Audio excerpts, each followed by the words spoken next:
अस्सलामुअलैकुम। आप देख रहे हैं टेक्निकल पीर साहब। मेरा नाम है बाबर अली हाशमी। क्रिप्टो मार्केट का एनालिसिस करते हैं और वीडियो के आखिर में जाके एनालिसिस करने के बाद मैं आपको ये बताऊंगा कि कुछ लोग मुझसे कहते हुए नज़र आ रहे हैं कमेंट सेक्शन में कि फ्यूचर ट्रेड के बारे में बात ना किया करें, ये हराम है। और मैं भी कुछ अर्सा पहले यही सोच रहा था। कुछ महीने पहले मेरी भी सोच बिल्कुल यही थी कि फ़्यूचर ट्रेड बिल्कुल हराम है 100%। और मुझे ये लग रहा था कि इसके बारे में फ़ैसला आ चुका है उलमा इकराम का, तो इसके बारे में थोड़ी सी बात करेंगे। सबसे पहले मार्केट का एनालिसिस करते हैं और देखते हैं कि मेरी जो फेवरेट लिस्ट है क्रिप्टो करेंसीज के अंदर, उसमें हम क्या देख रहे हैं। रेड कलर इतना ज़्यादा नज़र क्यों आ रहा है। तो हम कंप्यूटर की स्क्रीन पे आ जाते हैं। सबसे पहले हमने ये देखना है, अच्छा अगर आप मुझे फॉलो करना चाहें तो ये मेरी फेवरेट क्रिप्टो करेंसीज की लिस्ट है, जिसमें बिटकॉइन, एथेरियम जो हैं वो तो लाजमी होते हैं मेरे पास फेवरेट करेंसीज के अंदर। और उसके अलावा BNB मैंने आपको बताया कि मेरा फेवरेट कॉइन है। एप और सोल ये दो कॉइन जो हैं ये मैंने आज ऐड किए हैं। क्यों किए हैं? क्योंकि अगर हमें बिटकॉइन के अंदर 5 to 10% इम्प्रूवमेंट देखने को मिलेगी तो हमें एप के अंदर और सोल के अंदर या बाकी जितनी भी क्रिप्टो करेंसीज मेरी फेवरेट करेंसीज के अंदर हैं, इनमें हमें तकरीबन 20% की इम्प्रूवमेंट देखने को मिलेगी। तो यहाँ पे हम थोड़ी सी ज़्यादा प्रॉफिट जनरेट कर सकते हैं। उसके अलावा मैं आपको ये बता दूँ कि जितने भी स्टेबल कॉइन हैं, BUSD, USDC, USDT, ये 2-3 स्टेबल कॉइन जो मार्केट में पूरे की पूरी मार्केट को कैप्चर करके रखा हो जिन्होंने, इन स्टेबल कॉइन को भी आपने लाजमी फेवरेट लिस्ट में रखना होता है। और आपको पता होना चाहिए कि ये डीप एज तो नहीं हो गए, कहीं इनमें कोई मसला तो नहीं आ गया, या बहुत ज़्यादा इनकी डोमिनेंस के अंदर गिरावट तो नहीं आ गई, लोग अपना पैसा निकाल तो नहीं रहे। तो ये सारी चीज़ें आपने नज़र रखनी होती है। अच्छा, ये जो मार्केट की अपडेट होती है ना, ये अपडेट का तो बस एक बहाना होता है, साथ साथ हम आपको सिखाते भी हैं। मतलब हमारी कोशिश ये है कि यूट्यूबर्स की बात कर रहा हूँ मैं, अपनी नहीं, मैं पूरे यूट्यूब कम्युनिटी की बात कर रहा हूँ कि हम आपको साथ में ये सिखाने की कोशिश करते हैं कि आपने मार्केट में कौन कौन सी चीज़ें देखनी होती हैं। अब ये कॉइन मार्केट कैप के अंदर वॉच लिस्ट के अंदर ये कॉइन्स मैंने ऐड किए हुए हैं। और ब्लॉकटोपिया के अंदर मैंने $120 लगा के छोड़ दिए थे। और ये $120 मैंने 5 साल अपने माइंड सेट में रखा था कि 5 साल के लिए मैंने इसको नहीं छेड़ना। 5 साल के बाद देखा जाएगा ये $120 के भी बनते हैं कि नहीं। अभी तो ये सिर्फ़ और सिर्फ $20 के रह गए हैं। अगर मैं अभी इसको सेल आउट करता हूँ तो $20 बचेंगे, बाकी $100 मैं लॉस में हूँ। लेकिन मैंने 5 साल के लिए छोड़े हुए हैं और मुझे अभी तकरीबन 1 साल भी नहीं हुआ। ठीक है, तो खैर बात करते हैं सबसे पहले बिटकॉइन की चार्ट की। देखें, जब भी मार्केट अचानक से हमें इतनी ज़्यादा ऊपर जाती हुई नज़र आएगी तो फिर वैसे ही वापस आती हुई भी नज़र आएगी। मैंने आपको पहले बताया था बिटकॉइन ट्रेड हो रहा था तकरीबन 29,300 पे, और जहाँ से बिटकॉइन ने जंप लगाया और बिटकॉइन चला गया 32,400 पे, और वहाँ से फिर जंप लगा के बिटकॉइन जो है वो अब नीचे दोबारा जो है वो 29,000 के ऊपर वापस आ गया। मतलब कि 10.5% गेन हुआ था और तकरीबन 9% वापस आ गया। तो मैं आपको हमेशा कहता रहता हूँ कि जो भी करेंसी आहिस्ता आहिस्ता ऊपर जाती है तो उसके नीचे आने के चांसेस भी आहिस्ता आहिस्ता से ही होते हैं। अगर कोई करेंसी एकदम से जंप लेगी तो आप उसके अंदर एंट्री मत लें, वो करेंसी वैसे ही वापस आएगी। वो बिटकॉइन है, एथेरियम है, जो भी है। ठीक है, तो बिटकॉइन के एक मैं आपको बताऊं कि एक ना पैटर्न बन रहा था। ये एक ट्रायंगल की शेप में बिटकॉइन जो है वो हमें ट्रेड होता हुआ नज़र आ रहा था, और उस ट्रायंगल का जो रिज़ल्ट था वो बिल्कुल सब एनालिस्ट जो थे उनको नज़र आ रहा था कि बिटकॉइन अब यहाँ से डंप करेगा। ठीक है, ये डिसेंडिंग ट्रायंगल था, और डिसेंडिंग ट्रायंगल का मतलब होता है कि यहाँ से डंप होगा, जंप नहीं होगा। लेकिन हुआ इसका बिल्कुल उल्ट कि बिटकॉइन ने यहाँ से जंप किया। और ये क्यों किया, मैं आपको कल भी बता रहा था अपने टेलीग्राम ग्रुप के अंदर, अगर आपने ज्वाइन नहीं किया तो लाजमी करें। कि मार्केट के अंदर कुछ लोग हैं जो ये चाहते हैं कि मार्केट जो है लोग जैसा सोच रहे होते हैं हम उसके बिल्कुल ऑपोजिट डायरेक्शन में चले जाएं। और वो कैसे, ये देखें, कल का अगर हम थोड़ा सा देखते हैं सेंटिमेंट लोगों का फियर एंड ग्रीड इंडेक्स में, तो 17 पॉइंट पे था और आज एकदम से 13 पॉइंट पे आ गया। तो आप देखें कि लोगों को ये लग रहा था कि बस अब जो है मार्केट रिकवरी की तरफ चली गई है, लोगों ने यहाँ पे लॉन्ग की पोजीशनें ओपन की, लेकिन हुआ क्या कि फिर से जो अकाउंट है वो वॉश हो गए। अच्छा, मैं देख रहा था कि ये जो यूरोपियन स्टॉक एक्सचेंज की अगर हम मार्केट की बात करते हैं तो यहाँ पे हमें जिस दिन BTC ऊपर जाता हुआ नज़र आया था तो उसी दिन ये जो यूरोपियन स्टॉक एक्सचेंज है ये सारी की सारी हमें ग्रीन कलर के अंदर नज़र आ रही थी। अब बिटकॉइन जो है वो हमें नीचे की तरफ आता हुआ नज़र आया है, ये देखें। तो कल रात से ही ये जो यूरोपियन स्टॉक एक्सचेंज की जो मार्केट है ये सारी भी हमें नीचे आती हुई नज़र आ रही है और ये रेड कलर ज़्यादा दिखा रही है। थोड़ा बहुत सही 1-2%, 3% तक मैक्सिमम जहाँ पे गिरावट देखने को मिल रही है। कोई 1-2 कंपनियां हैं, जैसे ये है ज़लैंडो सी, तो इसके अंदर हमें 6.58% की गिरावट देखने को मिली है 24 घंटे के अंदर, वॉल्यूम के अंदर, चेंज के अंदर। तो यूरोपियन स्टॉक एक्सचेंज से हम ये मुराद ले सकते हैं कि ओवरऑल जो पूरी दुनिया के अंदर एक जो माइंडसेट चल रहा है लोगों का, वो ये है कि रूस और यूक्रेन की जो आपस में वॉर छिड़ी हुई है बहुत अरसे से, उसकी वजह से लोगों के सेंटिमेंट ये हैं कि हम स्टॉक एक्सचेंज के ऊपर नज़र रखते हैं। अगर ये ग्रीन जाएगी तो क्रिप्टो मार्केट भी ग्रीन जाएगी। ये लोग अपने जहन में एक सिनेरियो जो है वो बना के रख के बैठे होते हैं कि अगर ये काम हुआ तो हम इसके अंदर इन्वेस्टमेंट डालेंगे, अगर ये ना हुआ तो फिर हम इन्वेस्टमेंट नहीं डालेंगे। तो बिल्कुल वैसे ही हुआ। यूरोपियन स्टॉक एक्सचेंज ने जैसे ही हमें ग्रीन कलर दिखाया था तो बिटकॉइन हमें अचानक से ऊपर जंप लगाता हुआ नज़र आया और वापस स्टॉक एक्सचेंज जैसे ही हमें थोड़ी सी गिरावट में नज़र आई, क्योंकि लोग डेफिनेटली जब प्रॉफिट में आएंगे तो प्रॉफिट टेकिंग होगी। तो मैं आपको बता रहा था कि बिटकॉइन के अंदर लोग जो हैं वो जो बड़े बड़े इन्वेस्टर होते हैं वो क्या करते हैं, वो DCA की मदद से अपनी इन्वेस्टमेंट इसके अंदर डालते हैं। अब बिटकॉइन ट्रेड हो रहा था तकरीबन 30,600 के ऊपर।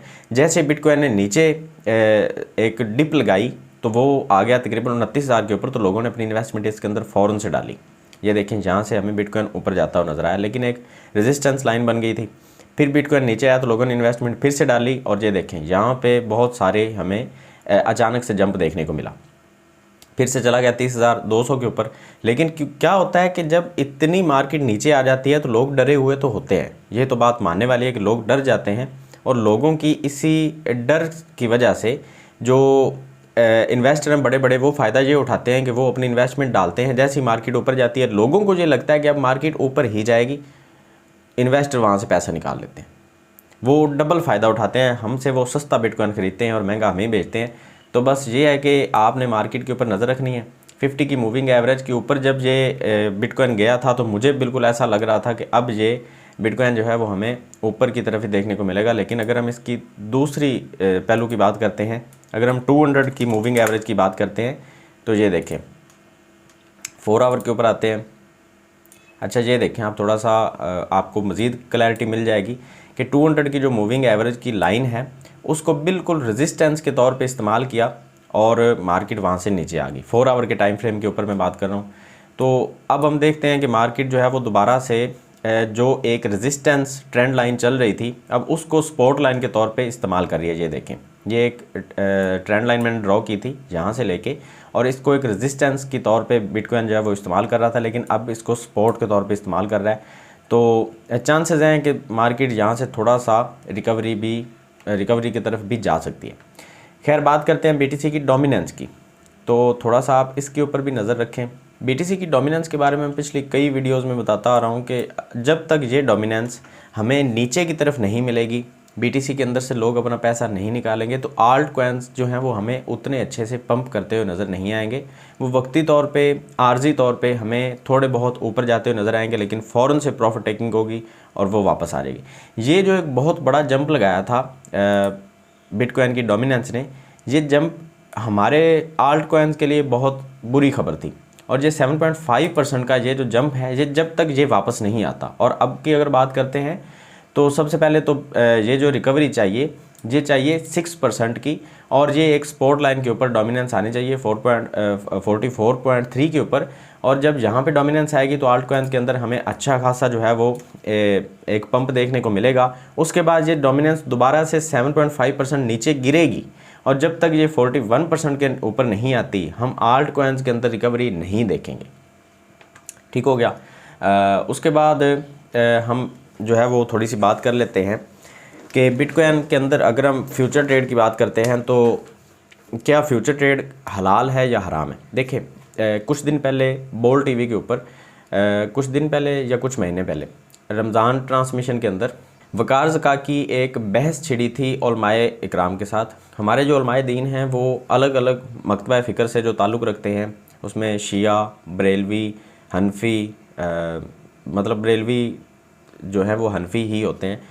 हनफी के अंदर फिर देवबंदी, हयाती, मुमाती, अहले हदीस, ये सारे के सारे जो मकतबा फ़िक्र के लोग थे, ये सारे वहाँ पे मौजूद थे। उसमें हनीफ कुरैशी साहब भी थे और 2-3 बड़े बड़े उलमाए दीन हमारे वहाँ पे मौजूद थे। और वक़ार ज़का की तरफ से इनको एक जैसे कि चैलेंज किया जाता है कि क्रिप्टो करेंसी के बारे में आप जो भी जानते हैं हमें बताएं। तो इनकी एक आपस में जो डिबेट हुई वो क्या थी, मैं आपको शॉर्टली बता देता हूँ, वैसे तो वो बहुत लंबी थी। डिबेट ये थी कि सबसे पहले हनीफ कुरैशी साहब ने ये कहा कि ये जो एक करेंसी है, क्रिप्टो करेंसी, क्योंकि हम इसको करेंसी के नाम से जानते हैं, तो हनीफ कुरैशी साहब का ये कहना था कि ये करेंसी अभी तक किसी कंट्री की बैक्ड नहीं है, मतलब कोई भी कंट्री इस करेंसी के पीछे नहीं खड़ी। तो सबसे पहला एतराज़ ये था। अच्छा, वक़ार ज़का ने कहा कि पहला एतराज़ आपका गलत है कि ये करेंसी है ही नहीं, ये एसेट है।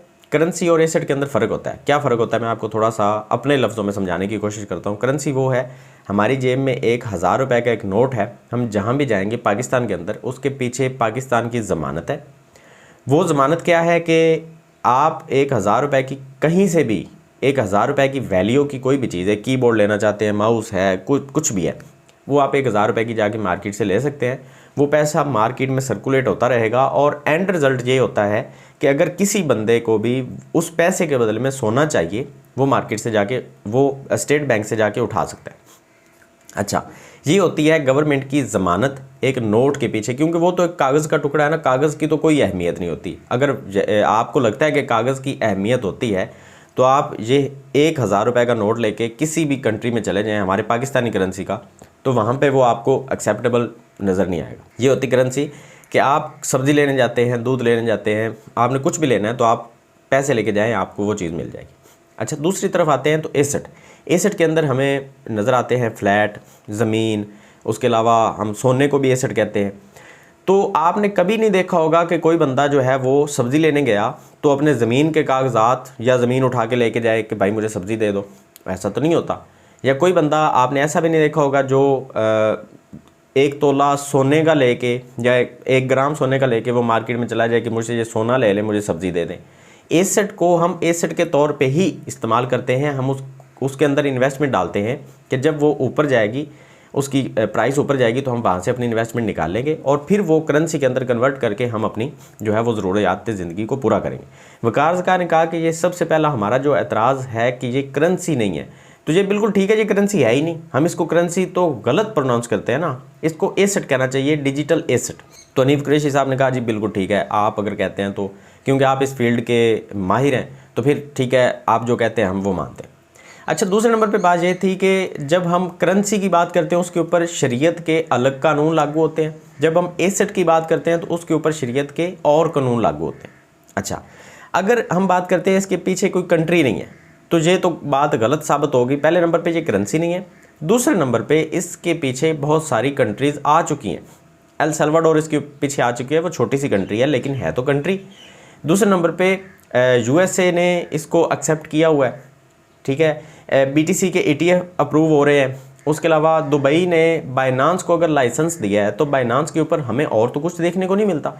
बाइनांस के अंदर टोटली क्रिप्टो करेंसीज हैं, तो ये तो बस निवाला ऐसे नहीं खाना और ऊपर से हाथ ला के खाना है, तो वो फिर वही बात है ना कि बाइनांस को आप लाइसेंस दे रहे हैं। अगर दुबई की बात करते हैं, इस्लामिक कंट्री है ना, अगर लाइसेंस बाइनांस को दिया जा रहा है तो मतलब ये है कि वो क्रिप्टो एसेट को, या डिजिटल एसेट हम इसको कहते हैं, डिजिटल एसेट को वो एक्सेप्ट कर चुके हैं और इससे भाग नहीं रहे। ठीक है, अब आ जाते हैं जी, ये हलाल तो उलमाए दीन की नज़र में अगर हम देखते हैं तो वो ना इसको हराम कहते हैं ना इसको हलाल कहते हैं। वो कहते हैं जी अभी हम वेट करेंगे जब कोई अच्छा सा फतवा आएगा, मतलब सारे अपने कंधे से बोझ उतार के किसी और के कंधे के ऊपर डालना चाह रहे हैं कि कोई और कंट्री, कोई और बड़े आलमे दीन जो हैं वो इसके ऊपर फतवा दें ये हलाल है या हराम, मतलब हमारे कंधों के ऊपर बोझ ना आए। सारे के सारे उलमाए दीन जो हैं वो एहतियात कर रहे हैं। बहुत अच्छी बात है, अगर आप दीन को थोड़ा सा बारीकी से पढ़ते हैं तो आपको पता चलेगा ये एहतियात बहुत ज़रूरी होती है। किसी भी हलाल चीज़ को आप हराम कहते हैं तो बहुत सारे लोगों को वहाँ पे नुकसान हो जाता है, और किसी भी हराम चीज़ को हलाल कहते हैं तब भी नुकसान होता है, तो इसलिए वो खामोश है। अच्छा, अब इसके अंदर बारीकियाँ हैं, स्टेकिंग है, इसके अंदर फ्यूचर ट्रेडिंग है, स्पॉट ट्रेडिंग है, इसके अलावा इसके अंदर हमें एयर ड्रॉप्स मिलते हैं, काफ़ी सारी चीज़ें आ जाती हैं। अब जब तक उलमाए दीन इस चीज़ के बारे में खामोश हैं तो हमें फ्यूचर ट्रेड के बारे में वो फतवा कैसे दे सकते हैं कि ये हराम है। मैं भी पहले बिल्कुल आपकी तरह मेरी थॉट प्रोसेस भी यही था कि बिटकॉइन जो है उसको हम स्पॉट ट्रेड के अंदर अगर ख़रीद के रखते हैं तो वो हलाल है, अगर हम फ्यूचर ट्रेड करते हैं तो क्योंकि पैसे के ऊपर हमें फ़ीस चार्ज कर रहे हैं वो, तो वो हराम है। लेकिन जब तक उलमाए दीन, हमारे इस्लाम के जो आलम दीन है वो इसके ऊपर हैं ही खामोश, तो हमें फ्यूचर ट्रेड के बारे में वो कैसे फतवा दे सकते हैं जब एक चीज़ के बारे में वो खुद ही श्योर नहीं है कि पूरी की पूरी चीज़ हलाल है या हराम है। मिसाल के तौर पे अगर आप किसी आलम दीन के पास चले जाते हैं कि भाई जो बकरी है क्या ये हलाल है, मतलब इस बकरी ओवरऑल इसका जो गोश्त है क्या ये हलाल है, वो कहता है जी मुझे पता ही नहीं बकरी है क्या चीज़। तो फिर आप उससे अगली बात पूछते हैं कि बकरी का जो मगज़ होता है क्या वो हलाल होता है, तो वो आपको क्या कहेगा कि भाई मैं आपको ये कह रहा हूँ कि मुझे पता ही नहीं बकरी है क्या, तो मैं उसका मगज़ कैसे हलाल या हराम कह सकता हूँ। फिर आप पूछते हैं जी अच्छा चलें ठीक है, मुझे ये बता दें कि बकरी का जो लिवर है, जो जिगर है इसका, क्या वो हलाल है। तो फिर से वही जवाब आएगा कि भाई मुझे बकरी का ही नहीं पता अभी, तो मैं इसके लिवर को, इसके मगज़ को कैसे हलाल या हराम कह सकता हूँ। अच्छा फिर आप कहते हैं जी ठीक है इसकी लेग्स तो हलाल होंगी ना, तो बिल्कुल आपका सवाल ही गलत है। पहले आप उलमाए दीन को इस चीज़ के ऊपर आमादा करें कि पहले वो हमें ये समझा सकें कि पूरी की पूरी क्रिप्टो एसेट, डिजिटल एसेट या क्रिप्टो करेंसी, जो भी नाम से आप पुकारते हैं, अगर ये पूरी की पूरी हलाल है, फिर इसके अंदर कुछ चंद चीज़ें हैं हो सकती हैं जो हराम हो। अगर वो पूरी चीज़ को ही एक्सेप्ट करने से या इसकी मतलब इसके बारे में जानकारी से ही मना कर रहे हैं कि हमें इसके बारे में जानकारी ही नहीं है, तो फिर आप कैसे कह सकते हैं कि हलाल या हराम किसी एक चीज़ को। तो मेरा अभी मौक़िफ़ जो है वो थोड़ा सा चेंज हुआ है और होना भी चाहिए। हमें किसी एक चीज़ के ऊपर बाज़िद नहीं होना चाहिए। मैं आपको ये कहूँगा कि किसी भी चीज़ के ऊपर जब आपको कुछ और दुनिया के अंदर इम्प्रूवमेंट देखने को मिलती है, कुछ और सोचें देखने को मिलती हैं, आपको भी अपनी सोच उसके साथ थोड़ी थोड़ी सी चेंज करनी चाहिए। हाँ, वो हमारे इस्लाम के ख़िलाफ़ कभी नहीं होनी चाहिए। अगर क्लियर लफ्ज़ों में इस्लाम का कुछ हुक्म आ गया है उसके ख़िलाफ़, तो बिल्कुल उसको छोड़ देना चाहिए। मैं ये नहीं कहता कि इस्लाम को पीछे करके तौबा नाउज़ बिल्लाह जो है वो क्रिप्टो करेंसी को आप जो है वो एक्सेप्ट करें, मैं ऐसा नहीं कह रहा। लेकिन जब तक इस्लाम की तरफ से कोई हुक्म ही नहीं आ रहा या हम खुद ही कंफ्यूज हैं, तो किसी एक चीज़ को हराम कहना या हलाल कहना वो बिल्कुल मेरे हिसाब से वो ठीक नहीं है। तो खैर मेरा जो माइंडसेट था वो मैंने आपके साथ शेयर कर दिया और आज का छोटा सा एनालिसिस भी आपके साथ शेयर कर दिया। अगर ये वीडियो अच्छी लगी तो इसको लाइक करें, टारगेट है लाइक का 200। मिलते हैं नेक्स्ट वीडियो में, दो में याद रखिएगा। अल्लाह हाफ़िज़।